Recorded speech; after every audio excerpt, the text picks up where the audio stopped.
Hello, welcome. This newsletter, we're softening the bones, bolstering the heart, what the world needs now. Yes.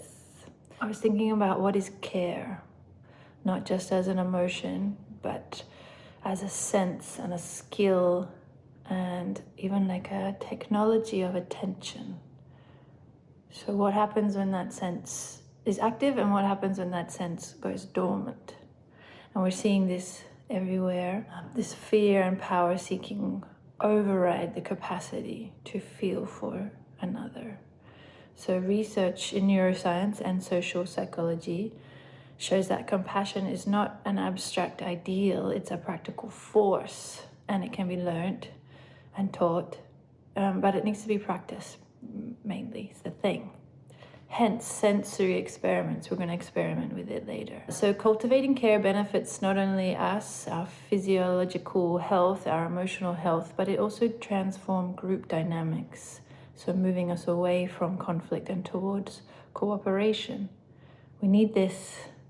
We really need this. So why does it feel like we're swimming in a sea of not compassion when we watch the daily news, when we see what's going on in different places? It can feel overwhelming, and it's obvious that many of our systems, from politics to profit-making systems, reward domination over collaboration and accumulation over sharing. That's one thing. The other thing is trauma. Personal and collective trauma narrows the field of perception, and human history shows that those who came before us were not always taking a walk in the park. Colonialism, slavery, war, poverty. If we look through our family lines in the history, it's likely that major traumas are scattered throughout our generational past. And these experiences don't go away. They come down through habits, behaviors, the way we speak to each other.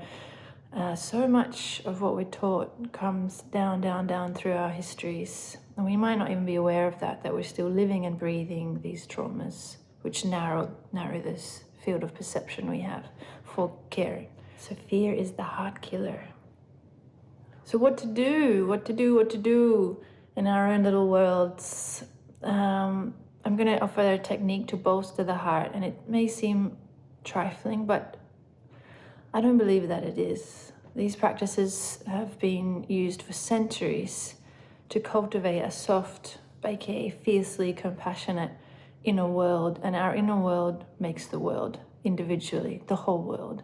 So I think we need to do it. Yes, does it matter if we individually educate our hearts? Yes. Because the very hopeful part is that we're actually all remembering. It can feel naive to cultivate an optimistic view of human nature. But despite everything, we're actually wired to care. And maybe more than ever before, many are willing to learn how. There's a beautiful book called Humankind, and the research in it brought together by the author shows that contrary to popular belief, we may be doing better than we ever have in human history. So despite the headlines, collaboration and kindness remain more common than cruelty. So I think we need to just remind ourselves that actually so much of the world is collaborating. So many people are coming together to make a better now and a better future. And we really need to acknowledge that, feel that, be inspired by that. So just let that sink in a little bit. Another idea to help us on our way is to retire this old thought that it's the survival of the fittest. So for too long, evolutionary theory popularized this lens of ruthless competition, that the fastest, strongest, most aggressive will survive. But current research, ecological and evolutionary, tells a different, a little bit more complex story where actually cooperation, mutual aid, and interdependence are just as crucial to survival. So biologists, for example, emphasize that symbiosis, not struggle, is foundational for life. And this is from a cellular level up. So scientists also observed that animals in harsh environments often cooperate and they survive not by fighting, but through this kind of mutual support. And in general, scholars are rethinking this reductionist idea of survival of the fittest and asking, what does fitness really mean, and in what kinds of worlds? So far from being a pitiless fight for dominance, we can look to nature for countless examples of care. For example, elephants returning to care for their deceased, trees that are taking care of young through fungal networks, birds warning other animals of danger, even if it puts them in danger by making that warning call. Ed Young is another great author, and he has a book called An Immense World, all about animal senses. It's so beautiful. And he shows us and tells us about all this research where we can see that we're not alone in our compassion, and that the senses of other species extend care beyond what we can even perceive. And lastly, what about them? Yes, those at the top of the power game.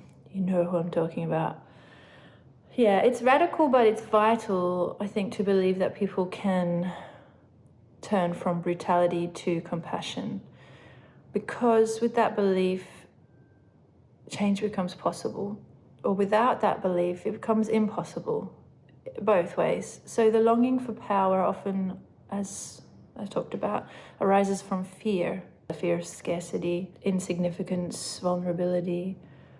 Compassion, by contrast, emerges from a sense of connection, a felt sense of connection. So if we lose faith in others' ability to reconnect, we kind of sever the roots of relational change. When we assume people are incapable of change, we reinforce the very systems of fear, defense, and domination that we are trying to dismantle. And when we hold space for possibility of transformation, even if we protect ourselves wisely in the process, we help seed the conditions for it. Believing in someone's capacity to choose care over control is not naive. I think it's necessary. And it's how cultures shift, one heart, one moment, one possibility at a time. Compassion is contagious, so our kind thoughts, our kind energy, actions, we never know where it might go. So our sensory experiment this week, it's not this week, it's this month now. Sorry guys, I do it monthly now. Is the karuna meditation or compassion meditation. Karuna meditation opens the heart and it softens judgment and it fosters a sense of shared humanity. It's rooted in Buddhist traditions, and karuna means compassion in Pali and Sanskrit.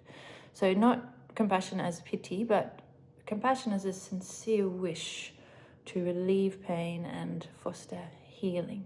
The practice strengthens empathy while also maintaining a kind of inner steadiness. So it helps to transform overwhelm into loving action.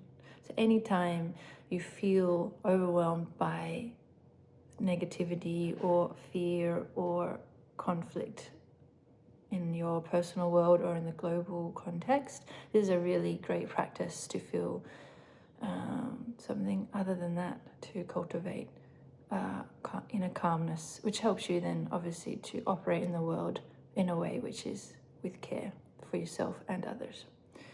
I'll give you two options. There'll be two options, and one will be a short meditation and one is a longer extended practice. So you can choose depending on your sense of time. Okay, friends, sending care your way. Hope you have a lovely, easeful day or night wherever you are. P.S. This art is beautiful, isn't it? I'm house sitting with a friend, and this is from the Champi Weavers in the desert region of Australia, the Aboriginal artist there. I don't actually know where the art is from, but it's magnificent. I'll try to find out. Bye.